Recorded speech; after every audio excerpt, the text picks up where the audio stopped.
Bukas na ang araw na itinakda ni Clara Santos at Mateo Montenegro para pumunta sa Civil Registrar at magpatala ng kanilang kasal. Maagang-maaga pa lamang ng umagang iyon, naroon na si Clara.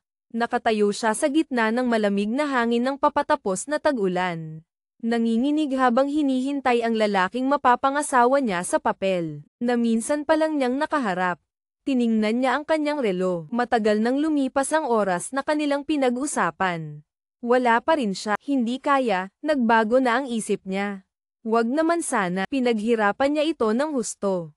Sa wakas, nakaalis siya sa bahay ng kanyang tiyo at tita. Isang hakbang na lang at magtatagumpay na siya. Nang si Clara ay 10 taong gulang, namatay ang kanyang mga magulang sa isang aksidente sa sasakyan. Mula sa pagiging isang batang pinalaki sa layaw, bigla siyang naging ulila at napilitang tumira sa bahay ng kanyang tiyo at tita. Sa totoo lang, hindi naman talaga sila interesado sa pag-aalaga sa kanya. Dahil lang sa takot na mapintasan ng mga tao na sila'y walang puso at masama ang ugali kaya nila kinupkop si Clara. Araw-araw, malamig ang pakikitungo nila sa kanya, parang estranghero. Bawat subo ng pagkain, bawat lumang damit, ay may kasamang panunumbat na parang utang na loob pa niya. Clara, tandaan mo. Kung hindi ka namin kinupkop, malamang namatay ka na sa lansangan dahil sa gutom. Sa ganitong klaseng buhay, kahit bata pa, palihim niyang pinapangarap na makalaya mula sa bahay na iyon. Ngunit tila walang balak ang tiyo at tita niyang pakawalan siya. Ginagamit nilang dahilan ang pangako raw nila sa kanyang mga magulang bago ito mamatay.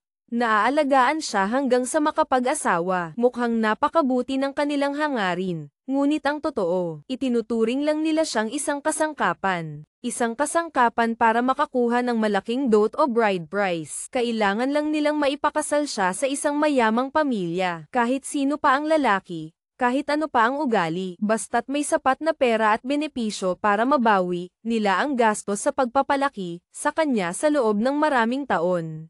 Mayroon na nga silang napipisil na ilang mga bagong yamang pamilya. Napag-usapan na rin ang halaga. At kung ang mapapangasawang pamangkin ay isang bulakbol at walang kwenta.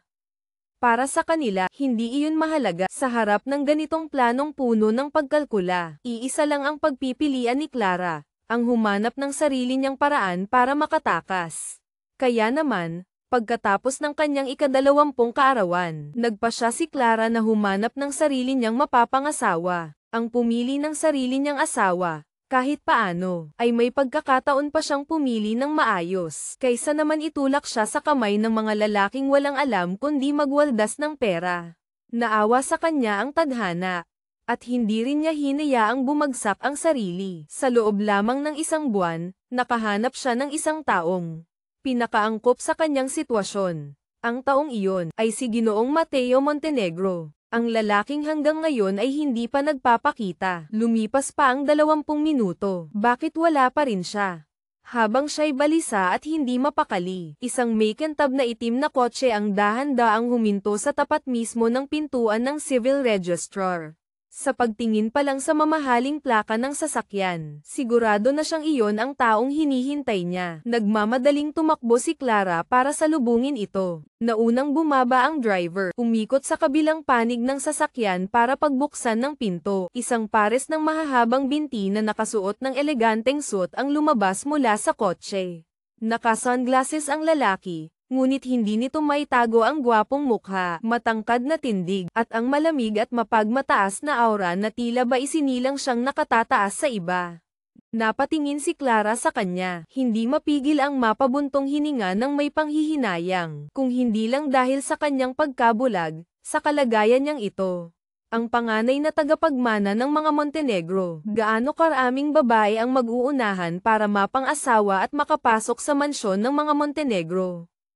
Paanong aabot sa kanya ang pagkakataon? Isang babaeng ulila, na nakikitira lamang sa kamag-anak para mapang-asawa sa isang kilalang pamilya. Kaya nga sinasabing hindi mo mahuhulaan ang tadhana, at ang pagkakahanap niya sa binatang Montenegro na ito, sa totoo lang, ay dapat niyang pasalamatan sa kanyang pinsan na mahilig sa tsismis. Sinabi ng pinsan niya noon, ang panganay na anak ng mga Montenegro ay iniwan ng kanyang fiancé dahil siya'y nabulag. Nagalit ang matandang Montenegro, si Lola Elena, kaya agad niyang kinansela ang engagement. At nagpalabas ng balita, sa pagpili ng apo sa tuhod na manugang. Basta't mabuti ang ugali, hindi na mahalaga ang iba pa. Kilala ang pamilya Montenegro sa kanilang mahigpit na pamantayan, at si Lola Elena ay isang taong marunong umunawa. Ayon sa mga naririnig, ang binatang Montenegro na ito, bagamat medyo kakaiba ang ugali, ay hindi naman masama ang pagkatao. Pinag-isipan ito ni Clara ng matagal, at habang tumatagal, lalo niyang naiisip na bagay ito.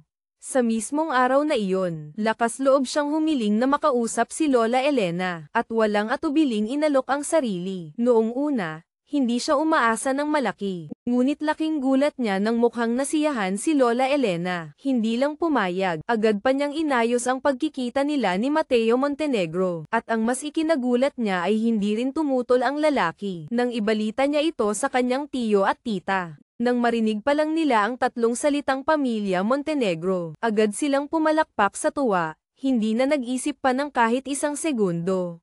Ang kasal nilang dalawa, ganoon na lamang kabilis na buo, nakalapit na si Clara kay Mateo Montenegro. Kahit alam niyang hindi siya nito nakikita, bahagya pa rin siyang ngumiti at magalang na bumati, "Magandang umaga, Ginoong Mateo." Bahagyang tumango si Mateo, paumanhin, "Nahuli ako.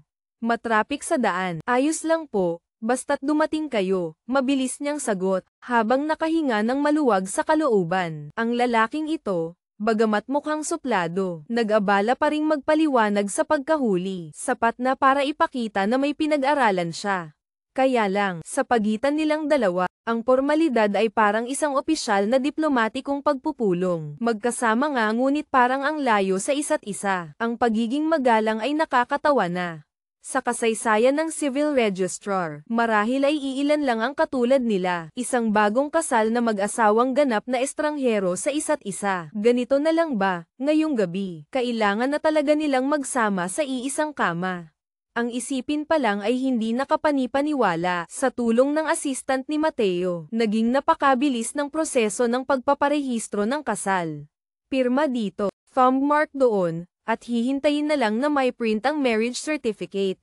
Nang makita ang pulang tinta na hindi pa tuyo sa daliri ni Mateo, kumuha si Clara ng tisyo para panasan ito. Hindi niya inaasahang agad na iiwas ni Mateo ang kamay. "Salamat, ako na." Bahagya siyang tumango, iniwan ang tisyo sa kamay nito saka binawi ang sarili niyang kamay.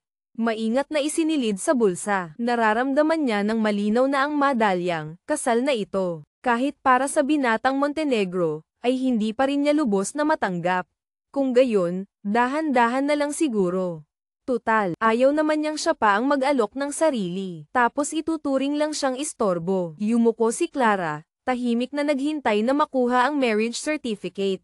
Sa tabi niya, tahimik siyang pinagmamasdan ni Mateo. Ang mga matay nakatago sa likod ng itim na salamin. Komplikado at mahirap hulaan. Para sa kanya, kung sino man ang pakakasalan niya ay hindi gaanong mahalaga.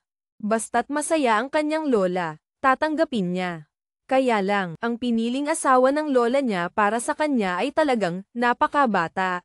Naaalala niya ng malinaw, bago siya umalis ng bahay, habang pinupuno ng lola niya ng kung ano-ano ang likod ng kotse.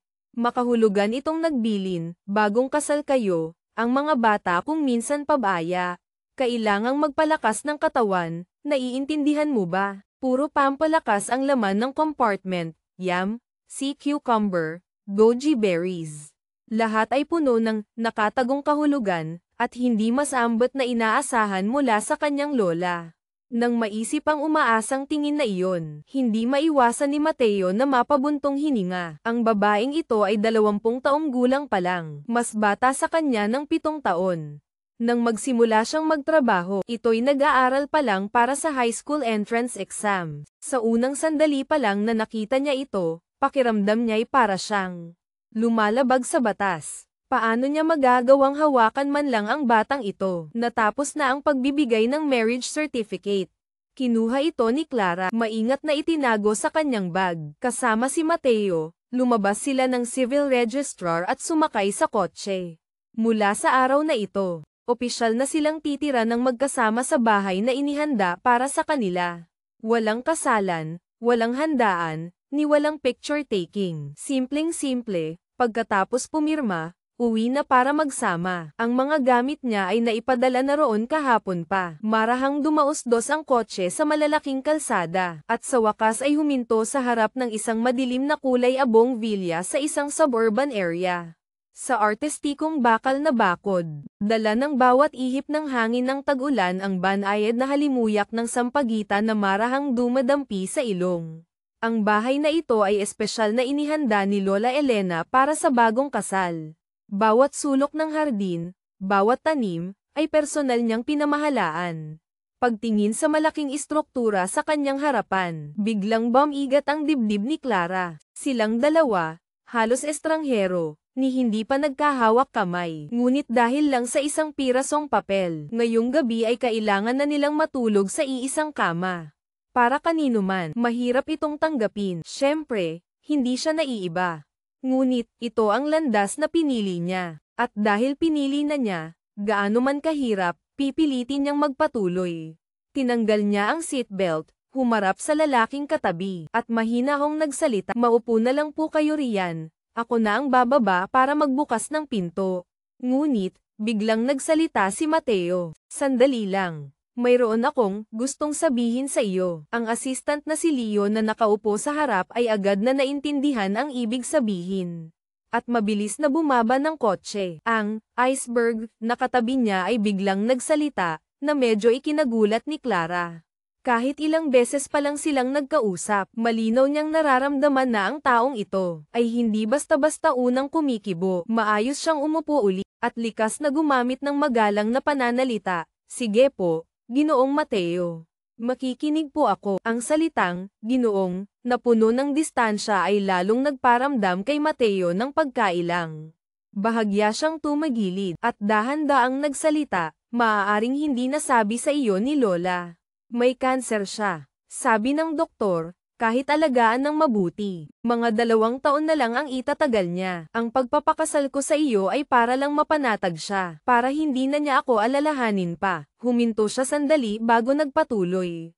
Malalim at malinaw ang boses, "Kaya, hindi ko maipapangako na magtatagal tayo hanggang dulo. Ang masisiguro ko lang, bago natin tuluyang maintindihan at matanggap ang isa't isa, hindi kita hihipuin. Isa pa, nag-aaral ka pa. Para hindi maapektuhan ang pag-aaral mo, ang kasal na ito, sa ngayon, ay pansamantala nating hindi isa sa publiko. Kung pagkatapos ng 2 taon ay maghiwalay tayo, tinitiyak ko sa iyo na hindi mo kailangang mag-alala tungkol sa pagkain, damit, o pera." Panipi. Nang marinig ito ni Clara, naintindihan na niya ang ibig sabihin nito. Sa madaling salita, hihintayin nilang pumanaw si Lola Elena, at pagkatapos ay maaari na silang maghiwalay. Sa ngayon, magpapanatili lang sila ng isang palabas, hindi isa sa publiko. Hindi magsasama sa iisang kwarto, at hindi makikialam sa buhay ng isa't isa. Kaya niyang tanggapin ito, at kahit paano, naiintindihan niya. Kaya lang, nang banggitin nito ang tungkol sa, "Hindi kita hihipuin," may ibang bagay na biglang pumasok sa isip niya. Nag-alinlangan siya sandali, saka nagsalita ng mahina, "Lahat ng sinabi ninyo, sang-ayon po ako, pero, may isang bagay, siguro kailangan nating pag-usapan ulit." Itinagilid ni Mateo ang ulo, bahagyang humarap sa kanya. "Ano iyon?" Nag-aalangan na tiningnan siya ni Clara. Bahagyang nahihiya ang mukha. "Nabanggit po ni Lola na gusto niyang magkaapo na tayo kaagad." Nang marinig ang 3 salitang, "magkaapo na tayo," hindi maiwasan ni Mateo na matigilan. Talagang ang lola niya, napakagaling magbigay ng mahirap na sitwasyon. Hindi pa nga tapos mag-aral sa kolehiyo ang dalaga. Pinag-iisip na agad ng pagkakaroon ng anak. Ang mas ikinagulat niya ay, sinabi ito ni Clara ng napaka-natural, walang hiya-hiya, at walang pag-aalinlangan. Naiintindihan ba talaga niya kung ano ang ibig sabihin ng, "magkaapo na tayo"? Bahagya siyang kumunat noo, saka nagsabi, "Ang bagay na iyan, kakausapin ko si Lola.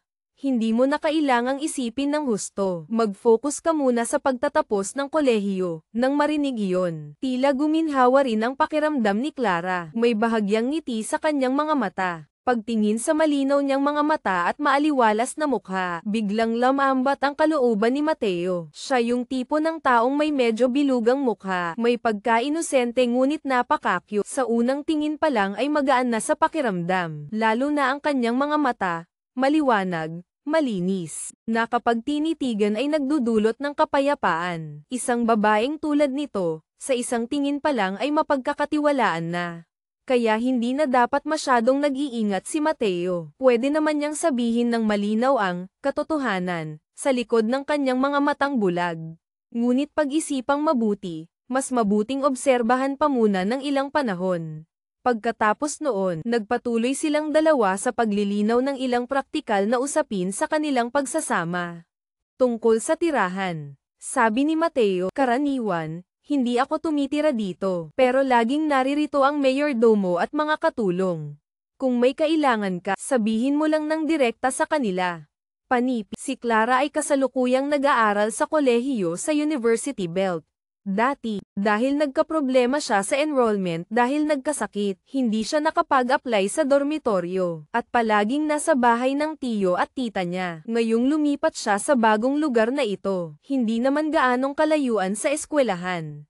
Hindi na siya papasok sa dormitoryo, bibili na lang siya ng bisikleta. Araw-araw na magbibisikleta papuntang eskwelahan, para na ring ehersisyo. Hindi siya dito titira. Mas mabuti, wala siyang tutol. Tutal, ang hirap naman talagang matulog katabi ang isang estranghero. Ngayon, hindi na kailangang mag-alala. Tungkol sa gastos sa araw-araw, binigyan siya ni Mateo ng isang bank card, ngunit tinanggihan ito ni Clara. Medyo matipid siya, at may part-time job siya sa isang illustration studio.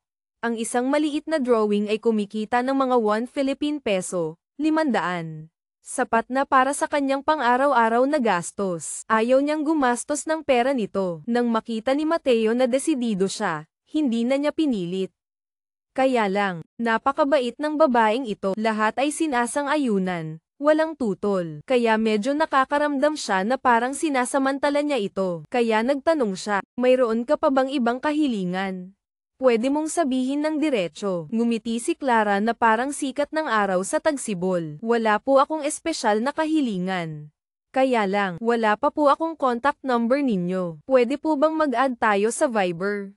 I-scan niyo po ang code ko. Pagkasabi noon, mabilis niyang kinuha ang telepono, inihanda ang QR code, at itinapat sa kanya. Ngunit nanatiling hindi kumikibo si Mateo. Kalmadong sinabi, mamaya, ipapadala ko na lang sa assistant ko ang number mo. Panipi, natigilan si Clara, parang may tumunog sa isip niya, patay. Nadulas siya. Bulag nga pala siya, marahil hindi niya kayang gamitin ang telepono tulad ng normal na tao. Tapos hihilingin pa niyang i-scan ang QR code. Parang sinasaktan lang niya ang damdamin nito. Hindi na siya nang ahas pang magsalita, mabilis niyang binago ang tono, kung gayon, mauuna na po ako.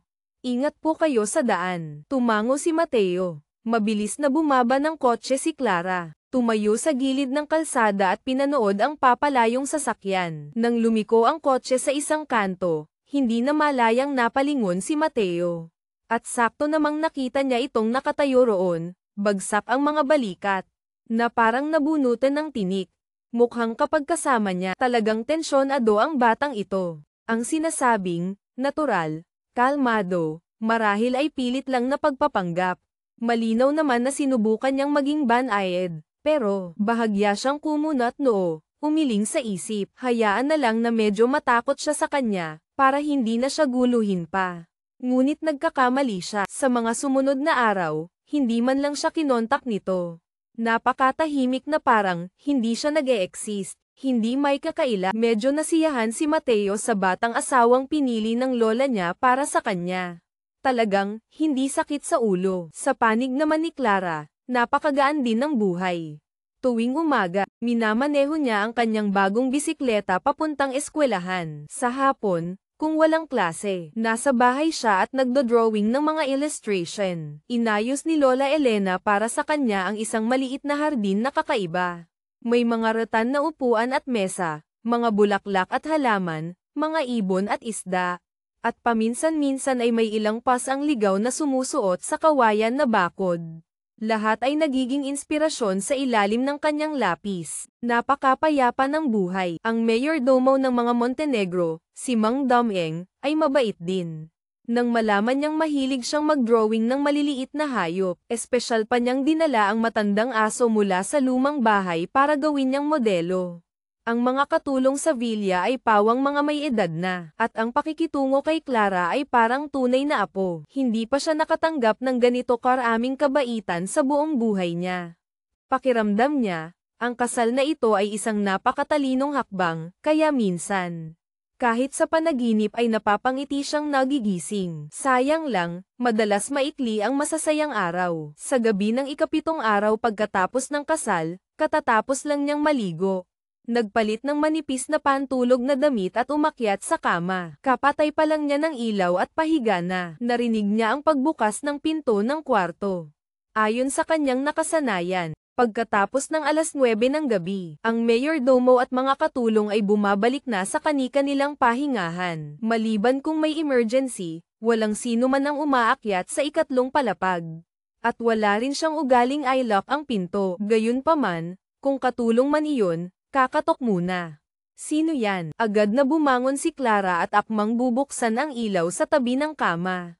Ngunit ang tao ay tuluyan ng pumasok sa silid tulugan. Ilang hakbang lang ay nasa tabi na ng kama, hinawakan ang kanyang pulsuhan. At tinakpan ang kanyang bibig. Huwag kang matakot. Ako ito. Ang boses ng lalaki ay may bahid ng lamig. Sa dilim ay hindi makita ng malinaw ang mukha, ngunit ang tunog ay pamilyar. Bahagyang natauhan si Clara, ang taong ito ay ang asawa niya. Agad-agad, sunod-sunod na tanong ang pumasok sa isip niya, walang tungkod, walang guide dog, paano niya nahanap ang eksaktong kama niya. Hindi pa siya nakakapag-isip ng malalim. Naramdaman na niyang hindi normal ang sitwasyon. Una sa lahat, mukhang tensyonado ito, mababa ang boses, at ayaw siyang pagbuksan ng ilaw. Pakiramdam niya, parang may humahabol dito. Malaking pamilya, mga lihim na alitan, baka nga may problema talaga. Kaya naman, masunuring tumango si Clara, ipinapahiwatig na, kalmado siya. Hindi siya sisiga. Binitawan ni Mateo ang kamay niya. Bakit po kayo biglang nandito? May nangyari po ba? Mahinang tanong niya. Hindi ito sumagot, sa halip ay nagsimulang maghubad ng damit. Wala pang 1 minuto, nahubad na nito ang kanyang coat, halos hubad na. At, dumiretso sa ilalim ng kumot na ginagamit niya. Nanigas ang buong katawan ni Clara. Mukhang, hindi naman pala hinahabol ng kung sino. Kayo po, nandito para bumawi sa hindi natuloy na wedding night. Mukhang naghihinala si Lola na hindi tayo magkasama. Kaya tatawag lang niya kay Mang Dameng. Sabi niya pupunta siya para kumuha ng gamit. Ang totoo, bigla ang inspection ito. Pagkasabi nito, bigla siyang tumahimik, na parang nakikinig sa ingay sa labas ng pasilyo. Siguro, nasa itaas na siya. Iyon pala, dumating si Lola para mag-inspeksyon. Kung gayon, kailangan nilang magmadaling magpanggap para magmukhang totoo. Kaya lang, ito ang unang beses sa buong buhay niya na makakatabi sa kama ang isang lalaki. Hindi niya alam kung bakit. Pakiramdam niya ang buong katawan niya ay napupuno ng hininga nito. Nanigas siya sa sobrang tensyon na pati mga binti niya ay tuwid na tuwid. Hindi magawang gumalaw, at ang mga kamay niya ay hindi alam kung saan ilalagay. Gayunpaman, pilit pa ring gumagana ang isip niya. Mamaya kung pumasok si Lola at wala siyang makitang bakas na nandito kayo, baka lalo siyang maghinala, kahit pahubad ito. Kung wala naman ang tsinelas niya, wala ang mga gamit niya. Siguradong magtatanong si Lola. Mukhang naisip din ito ni Mateo. Tumahimik sandali saka nagtanong, ikaw, marunong ka bang umungol? Napalingon si Clara sa kanya. Umungol ng ano po? Sa sandaling iyon, humarap din si Mateo sa kanya. Sa madilim na silid, tila naramdaman niya ang malalim at puno ng emosyon nitong mga mata. Ang taong ito, parang nakatingin sa kanya. Itinaas niya ang kamay at bahagyang iwinagayway sa harap nito. Hindi pa niya nababawi ay nahawakan na nito ng eksakto ang kanyang pulsuhan. Nakakakita na kayo, gulat niyang nasabi. Ipapaliwanag ko yan mamaya. Ngayon, sagutin mo ako. Kaya mo bang umungol? Si Clara, bagamat wala pang karanasan sa pagitan ng lalaki at babae, ay hindi naman tanga para hindi maintindihan ang ibig sabihin ng sinasabi nito. Kung maririnig ni Lola na may ingay sa loob ng kwarto, syempre hindi na ito papasok para mang-istorbo. Bagkus ay lalo pang maniniwala na talagang may namamagitan sa kanila. Tungkol naman sa ungol na iyon. Hindi pa man nakakakain ng baboy. Hindi ba't nakakita na ng tumatakbong baboy? Huminga siya ng malalim, inihanda ang sarili. Ngunit kahit anong paghahanda, ang salitang, ay hindi talaga lumalabas sa kanyang lalamunan. Hindi ko po kaya. Hindi ko kayang umungol, pabulong niyang sabi. Ang mukha niya ay pulang-pula na parang pwedeng paglutuan ng itlog. Nanigas ang buong katawan niya, pati tenga niya ay namula. Kahit alam niyang pag-arte lang ito, ang hilingin sa kanyang, umarte ng ganoong eksena, kasama ang isang lalaking hindi pa niya lubos na kilala. Talagang hindi niya kayang gampanan ang papel. Napabuntong hininga si Mateo, saka biglang dumagan sa kanya. Yumuko at bahagyang kinagat ang kanyang leeg. Kayo, isang maliit na ungol ang kumawala sa kanyang lalamunan. Nag-aalangan at mahiyain. Ang tawag niyang, kayo, ay malambot na parang tubig. May halong hiya ng isang bagong kasal sa gabi ng kanilang honeymoon. Ngunit kasing hina lang ng huni ng lamok sa tabi ng unan. Napigil ni Mateo ang pagtawa. Namamaos ang boses. Kailangan mong lakasan pa ng kaunti. Mahina na ang pandinig ni Lola. Sa mismong sandaling iyon, may narinig na mahinang usapan sa labas ng pinto. Si Lola Elena at si Mang Dameng ay nasa labas na. Tumalon ang puso ni Clara. Mabilis na pumikit, kinagat ang labi para magkaroon ng lakas ng loob. Saka tumingala at nagsimulang gampanan ang papel. Noong una ay nanginginig pa. Ang boses ay parang iiyak na. Ngunit pagdating sa ikatlong ungol, nagsimula na siyang madala talaga. Sa simula ay hiya lang, pagkatapos ay tuluyan ng pumasok sa karakter. Ang mabilis na paghinga, ang mahinang ungol, ang boses na malambot na parang pulot, umalingaw sa maliit na espasyo. Bawat ritmo ay pumapasok sa bawat nerve cell ng lalaking katabi niya. Hindi alam ni Clara, sa ilang mahinang tawag lang na iyon. Muntik na niyang pabagsakin ang lalaking kilala bilang mailap at malamig sa buong Maynila. Nakahiga ito sa ibabaw niya. Bawat ungol niya ay parang may kuryenteng dumadaloy sa buong katawan nito. Ang mga ugat ay tila lumuluwag, ang tibok ng puso ay parang tambol sa digmaan. Ang batang ito ay halatang umaarte lang. Ngunit bakit napakatamis pakinggan na nakakabaliw? Ang hininga niya ay marahang dumadampi sa leeg nito. Ang amoy ng sabon na may halong mahinang at mahiyain na ungol, sunod-sunod. Direktang tumatama sa kanyang pagpipigil na parang isang tensyonadong kwerdas. Linti, ito ang legal niyang asawa. Pero kung ngayon niya ito kakainin, masyado namang kasuklam-suklam. Nagtiimbagang siya. Pinilit ang sariling umatras bago pa niya malampasan ang hangganan. Bahagyang itinukod ang kamay, mabilis na umalis sa ibabaw nito, na parang napaso. Hindi pa siya dumidila, narinig na niya ang kaluskos sa tabi niya. Ang tunog ng pagsusuot nito muli ng kanyang polo. Binuksan niya ang ilaw sa tabi ng kama. Lumingon at nakita itong nakaupo sa gilid ng kama, ang matipunong likod. Malapad na balikat at payat na bewang. Ang polo ay dumaikit sa katawan dahil sa init. Bahagyang nakikita ang matitigas na linya ng kanyang tiyan. Hindi na malayang napalunok si Clara. Sandali. Ito ba ang asawa niya? Isang lalaking bulag na napakaakit hanggang sa puntong gusto mong mapahinga ng malalim.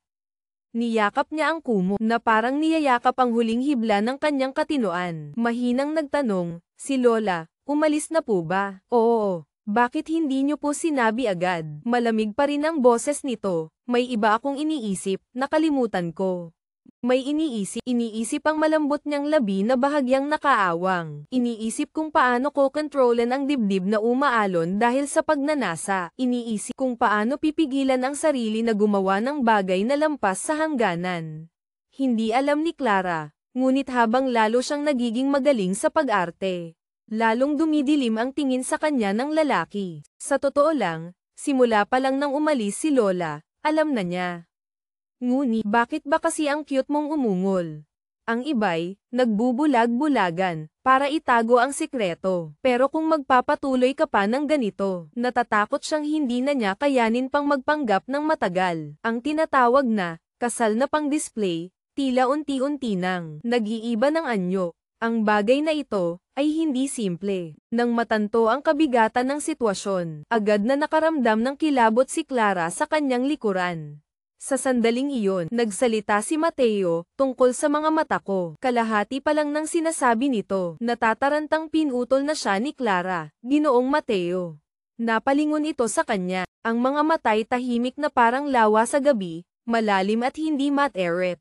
Bahagyang nanginig si Clara. Nagmamadaling sinabi, sabihin niyo lang po kung ano ang dapat kong gawin. Sila'y hindi naman magkakilala. Wala talagang obligasyon si Mateo na sabihin sa kanya ang lahat ng sikreto nito. At siya, ayaw rin niyang malaman ang marami. Dahil, madalas sabihin sa mga pelikula ang isang napakatamang linya, kung mas marami kang alam, mas maaga kang mamamatay. Tumayo si Mateo, habang inaayos ang sinturon ng pantalon ay nagsabi, kung gayon, una sa lahat, tulungan mo akong itago ito.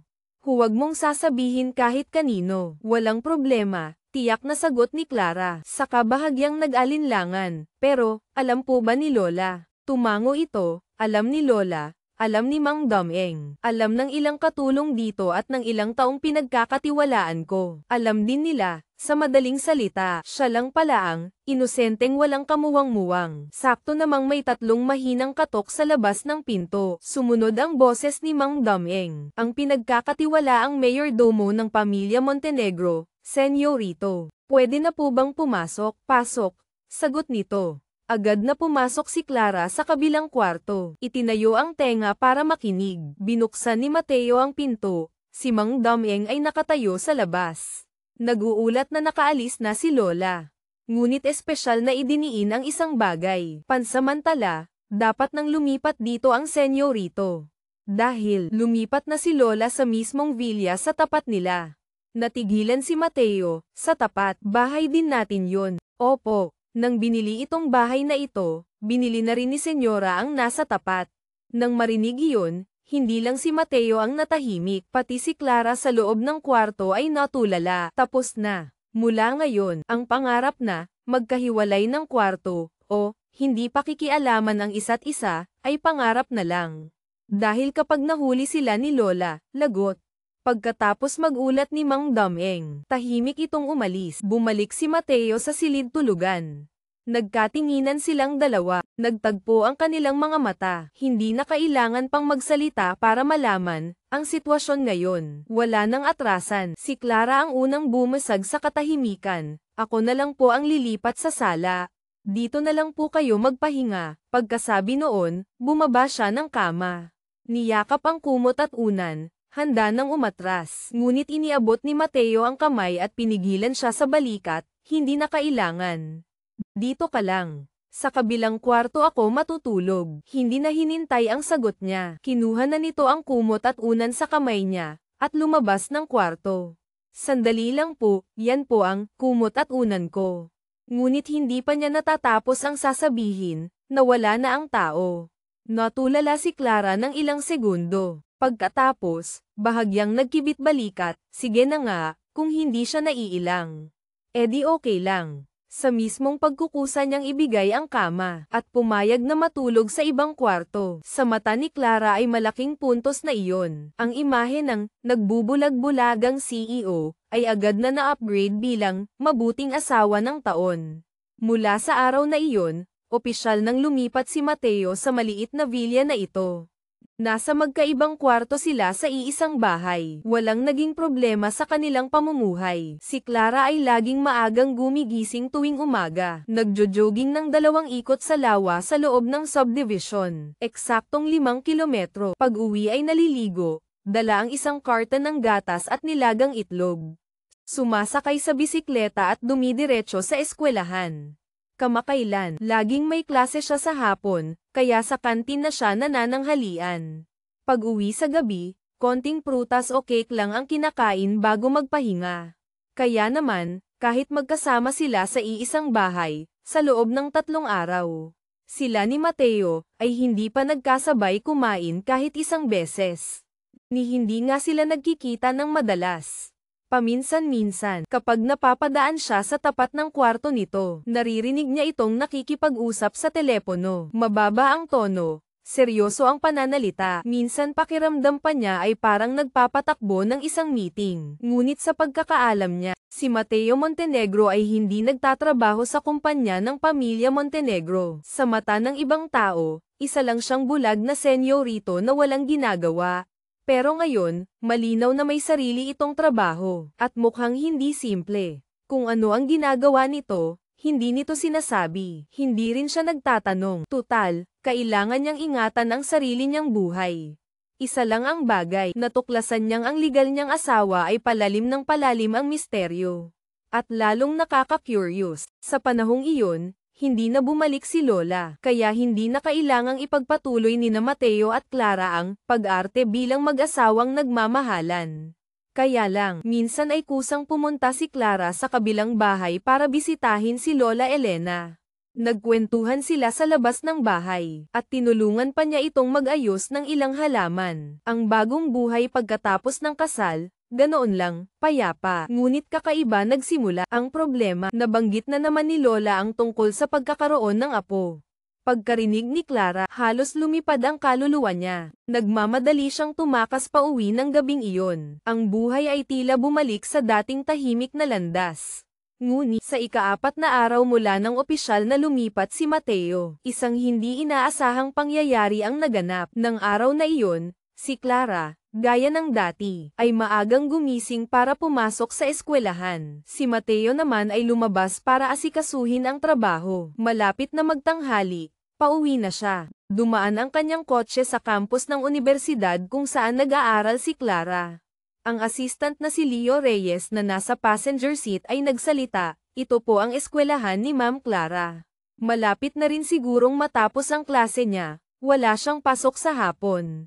Gusto niyo po bang hintayin siya para sabay na kayong umuwi? Bahagyang naalala ni Mateo ang nangyari kagabi, kasi sermon lang sa kanya ni Lola, sinabing wala siyang kwentang asawa. Kasal na pero hindi pa nasusundo ang asawa kahit minsan. Kagabi, nang magkita sila ni Clara, nabanggit niya ito.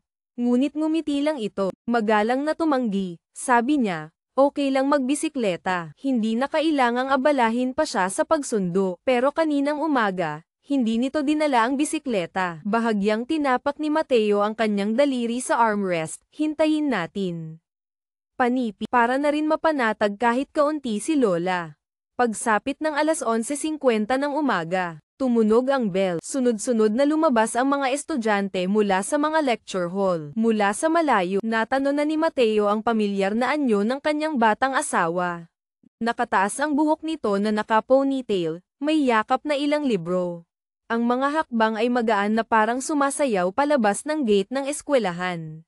Mukhang medyo malamig ang hangin, bahagya siyang umikli ang leeg. Saka hinayla ang hood ng kanyang hoodie at isinuot sa ulo. Sa hood ay may nakakabit na 2 malambot na tenga ng pusa. Bawat hakbang niya ay may kasamang pagtalon, hindi kapani-pani walang cute. Sa takot na hindi nito makilala ang kanyang kotse, kinuha ni Mateo ang telepono para tawagan ito. Ngunit hindi pa man nakakakonekta, agad niyang pinatay ang tawag, dahil nakita niya itong sumakay sa ibang kotse. Isang itim na sports coupe, limited edition, nakaparada sa kabilang kalsada. Ilang segundo lang matapos sumakay si Clara, umatras ang coupe mula sa parking. Marahang lumiko, at humarurot padaan sa tabi ng kotse niya. Isang kisap mata lang ay humalo na ito sa agos ng mga sasakyan. Nawala na parang itim na anino, walang bakas. Ang ekspresyon sa mukha ni Mateo ay unti-unti ring lumamig. Sabi niya hindi na kailangan ng sundo, iyon pala, mayroon ng ibang sumusundo. Ang lalaking nagmamaneho ng kotseng sumando kay Clara, kilalang kilala ni Mateo. Ang panganay na anak ng pamilya Imperial, si Enzo Imperial, isang kilalang mayabang at mahirap pakisamahan. Gayunpaman, ang pakikitungo ni Enzo Imperial kay Clara ay hindi katulad ng pakikitungo niya sa iba. Pagkasakay pa lang ni Clara sa kotse, binigyan pa siya ni Enzo ng isang baso ng tila milk tea. At tinulungan pa siyang tusukin ng straw. Siya naman ay masayang tumanggap nito. Napaka-natural na parang tumatanggap ng inumin mula sa kasintahan. Isang maliit na kilos, Bagamat walang pinapatunayan, ay nagpapakita man lang na malapit sila sa isa't isa. Maingat na nagtanong si Leo, "Ginoong Mateo, saan po tayo uuwi ngayon?" Tiningnan ni Mateo ang direksyon kung saan nawala ang kotseng iyon. Malamig ang boses, "Uwi na." Pagkasabi noon, isinuot niyang muli ang kanyang sunglasses. Sa likod ng salamin, ang maliwanag na kalangitan ay naging kulay abo. Ang kanyang kalooban, hindi niya maintindihan kung bakit, ay biglang dumilim. Sa buong biyahe pauwi, hindi siya nagsalita ni isang salita. Huminto ang kotse sa harap ng gate ng villa, sa tabi mismo ng namumulaklak na puno ng sampagita sa pader. Pinagmasdan ni Mateo ang puno ng sampagita. Ang puno ay nasa loob ng bakuran ngunit ang mga sanga ay lumalabas sa bakod. Biglang may pumasok na parirala sa kanyang isip, pag-akyat sa bakod, pagtataksil. Pagkatapos, naalala niya ang masayang ngiti ni Clara nang tanggapin ang milk tea na iyon. Agad na kumunat ang kanyang noo. Ang batang ito, mukhang masunurin. Hindi naman siguro gagawa ng bagay na lampas sa linya. Ngunit, pag-uwi niya, mas mabuting paalalahanan siya kahit isang beses. Tutal, kahit hindi magtatagal ang kasal na ito, kahit man lang sa loob ng 2 taon na nasa bahay siya ng mga Montenegro. Dapat niyang ingatan kahit kaunti ang kanilang dangal. Huwag hayaang masangkot sa mga alingasngas na may kinalaman sa ibang lalaki. Pagkatapos ng simpleng tanghalian, umupo si Mateo sa mesa. Nagpatuloy sa pag-aasikaso ng trabaho. Nang matapos ang trabaho, pagtingala niya sa bintana, dumilim na pala sa labas. Mahigit 10:00 na ng gabi. Ang pasilyo sa labas ay tahimik na hindi pangkaraniwan. Karaniwan, basta't nasa bahay si Clara. Siguradong makikita siyang tumatakbo paakyat baba ng ilang beses. Minsan kumukuha ng kahon ng pangkulay. Minsan naman ay may nakalimutan at babalik para hanapin. Ang babaeng iyon ay parang may likas na sakit na pagiging makakalimutin. Laging tulala, makakalimutin, mahilig maghalungkat. Ngunit ang nakapagtataka, tuwing dadaan siya sa tapat ng pinto ng kwarto niya, bigla siyang dahan-dahan na parang pusa. Ang mga hakbang ay kasinggan ng hangin. At pagkalagpas lang niya, tatakbo na siyang mabilis. Ang mga paa ay lumalakad ng mabilis pabalik sa kanyang kwarto. Ang pabago-bagong tunog ng mga hakbang na iyon, tuwing maririnig niya, hindi mapigilan ni Mateo na bahagyang mapangiti. Parang may lumalambot sa kanyang kalooban, na parang sa malamig na bahay na ito. Biglang nagkaroon ng isang munting diwata, na masigla at hindi mapakali. Ngunit ngayon, hindi pa niya naririnig ang tunog niya. Nakauwi na ba siya at hindi niya napansin? O, hindi pa nakakauwi? Tumayo si Mateo, lumabas ng kwarto, lumakad papunta sa harap ng pinto ng kwarto ni Clara. Bukas ang pinto. Sa loob ng kwarto ay mayroon lamang mahinang liwanag na nagmumula sa labas. Kumatok siya ng 2 beses, walang sumagot, kaya dirdiretso siyang pumasok. Ang liwanag ay nagmumula sa night lamp sa pasukan. Isang maliit na ilaw na nakalagay sa sulok ng pader. Gamit ang mahinang liwanag na iyon, dumaan siya sa pasilyo. Tinawid ang maliit na sala, hanggang sa harap ng pinto ng silid tulugan. Bukas din ang pinto ng kwarto. Binuksan ni Mateo ang ilaw, tumayo sa labas at bahagyang sumilip sa loob. Ang puting bedsheet na may borda ng bulaklak ay maayos na nakalatag. Sa gitna ng kama ay isang bilog at matabang penguin na stuffed toy. Nag-iisa sa malaking espasyo. Hindi pa siya nakakauwi. Bahagyang kumunat ang noo ni Mateo. Hindi kaya kasama pa rin niya si Enzo Imperial. Noong una, balak niyang hintayin hanggang bukas bago kausapin ito. Ngunit ngayong gabi ay kailangan na nilang mag-usap ng malinaw. Kailangan niyang ipaalam dito na kahit pormalidad lang ang kasal nila, hindi siya makikialam sa pagkakaroon nito ng ibang kaibigang lalaki. Ngunit kung hahayaan pa niyang magsaya kasama ang ibang lalaki hanggang sa hating gabi na tulad nito, siya ay hinding-hindi papayag. Okay lang sa kanya. Ngunit ang lola niya ay may malubhang sakit. Hindi niya maaaring hayaang makarinig ito ng anumang hindi magandang tsismis. Sa pag-iisip nito, desididong umupo si Mateo para hintayin siyang bumalik. Pinili niya ang solong upuan sa tabi ng bintana. Kinuha ang isang libro mula sa coffee table at binuksan ito. Ito ay isang koleksyon ng mga sanaysay. Nagkukwento ng ilang kakaibang istorya, may taong nakaligtas sa pagbagsak ng eroplano. May taong ilang araw na lumutang sa dagat bago nasagip. Mayroon ding kwento ng taong biglang nawala at pagkalipas ng ilang taon ay bumalik na parang walang nangyari. Medyo luma na ang libro, marahil ay nabuklat na ng maraming beses. Ang pahina tungkol sa taong nakaligtas sa aksidente ay partikular na lukot. Kung titingnang mabuti ay may bakas pa ng tubig, parang bakas ng luha. Isang babaeng tulad niya, bakit siya iiyak kapag binabasa ang bahaging iyon? Dahil ba sa pakikiramay, o may kakilala siyang nakaranas ng katulad na pangyayari? Ibinaba niya ang librong iyon. Kumuha ng isa pa. Sa pagkakataong ito ay mas nakakagulat, ito pala ay isang horror story. Bahagyang ngumiti ang mga labi ni Mateo, isang maliit at mahinang babaeng tulad niya. Mahilig magbasa ng kwentong katatakutan. Hindi ba siya natatakot na managinip ng multo sa tabi ng kama sa gabi? Bahagya siyang natawa sa kasamandal sa upuan. Binuksan ang standing lamp sa sulok, nagpatuloy sa pagbabasa habang naghihintay. Hindi niya namalayan, umabot na sa 11:00 ng gabi. Hindi pa rin siya nakakauwi. Ang pasensya ni Mateo ay umabot na sa hangganan. Kinuha niya ang telepono, hindi na nag-isip pa, tinawagan ang numero niya. Mabilis niyang sinagot. Maliit at paos ang boses, hello. Sa isang salitang, hello, palang na iyon, dumilim na ang mukha niya. May echo sa telepono, parang nasa isang malawak at walang taong lugar siya. Nasaan ka? Bakit hindi ka pa umuuwi hanggang ngayon? Mababa ang boses niya, halatang hindi natutuwa. Nandito po ako sa lumang bahay. Ang boses niya ay may halong sipon. Parang kagagaling lang sa iyak. Kumunat ang noo ni Mateo. Malinaw na may nangyari. Nag-isip siya ng ilang segundo. Pinakalma ang boses, lumang bahay. Ang ibig mong sabihin ay ang bahay na tinitirhan noon ng mga magulang mo. Opo, ayon sa kanyang nalalaman. Matapos mamatay ang mga magulang ni Clara sa aksidente sa kotse, lumipat siya sa bahay ng kanyang tiyo at tita. Kung gayon, ngayon, bakit siya bumalik doon? At, bakit siya umiiyak tungkol sa lumang bahay niya? Dahil ang dating may-ari ay namatay sa isang aksidente sa kotse. Itinuring itong, malas na bahay, kaya napakahirap ibenta. Sa loob ng maraming taon, nanatili itong nakatiwangwang. Hanggang ngayon, marahil ang bahay na iyon ay bulok na at hindi na makilala. Anong ginagawa mo dyan ng ganitong oras na? Ako, namimiss ko po si Mama. Ang malungkot na boses ay umalingaw-ngaw mula sa kabilang linya. Ganap na naiiba sa imahe ng masigla at palangiting babae sa kanyang alaala.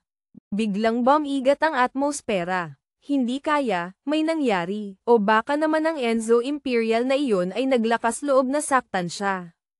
Ang address ba ay BLG 49, Sampaguita Street? Opo. Paano niyo po nalaman? Siyempre, hindi sasabihin ni Mateo sa kanya na bago sila ikasal. Inimbestigahan na niya ito mula ulo hanggang paa. Huwag nang sabihin ang address ng lumang bahay. Kahit ang sukat ng bra na suot niya, alam niya. Huwag kang aalis dyan. Sasunduan kita. Panipi, hindi na po kailangan Ginoong Mateo. Uuwi na po ako ngayon din.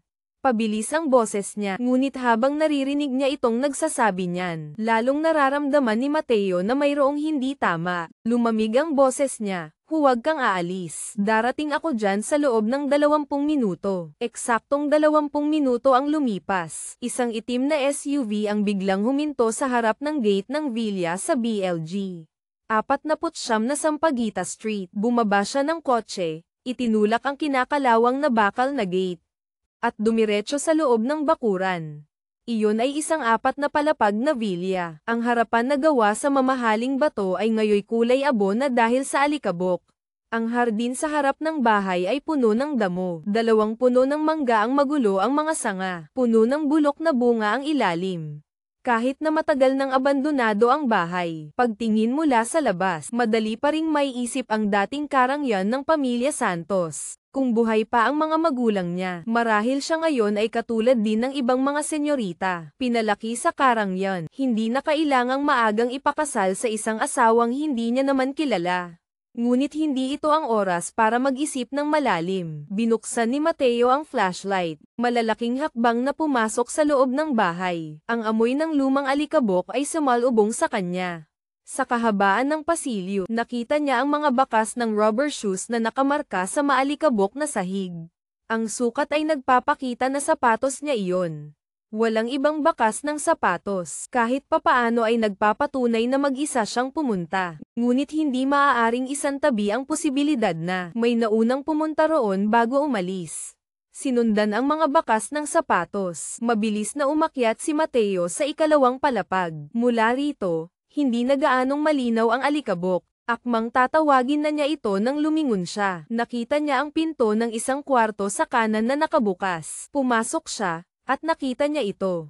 Ang kwarto ay walang laman. Ang wallpaper ay natuklap na ang kalahati. Sa sahig ay may ilang lumang poster. Si Clara ay yakap ang unan, nakaupo at nakabaluktot sa sulok ng pader. Ang anyo niya ay maliit at kaawa-awa na parang isang manikang itinapon. Nang marinig ang ingay, tumingala siya at tumingin sa direksyon nito. Tila tatayo, ngunit kakilos pa lang ay napaupo ulit, na natili sa dating pwesto. Inakala niyang nasaktan ito, agad siyang lumapit ng mabilis. Hinawakan ang balikat nito, nakita ang mukha niyang basang-basa ng luha kaya naging nag-aalala ang boses niya. Sinaktan ka ba niya? Ikinurap niya ang kanyang namumulang mga mata. Tulalang tumingin dito. Sino po? Kumunat ang noo nito. Dumaan ako sa tapat ng eskwelahan mo kaninang tanghali. Nakita kitang sumakay sa kotse ng lalaking iyon. Sumiklab ang galit sa puso ni Mateo. Habang iniisip, lalo siyang nagsisisi. Dapat pala bumaba siya ng kotse noon. Hinayla ito palabas. Hindi yung tahimik lang na pinanood siyang sumama kay Enzo Imperial. Ilang segundo bago naintindihan ni Clara. Nagmamadali siyang umiling. Hindi po, wala pong nanakit sa akin. Panipi.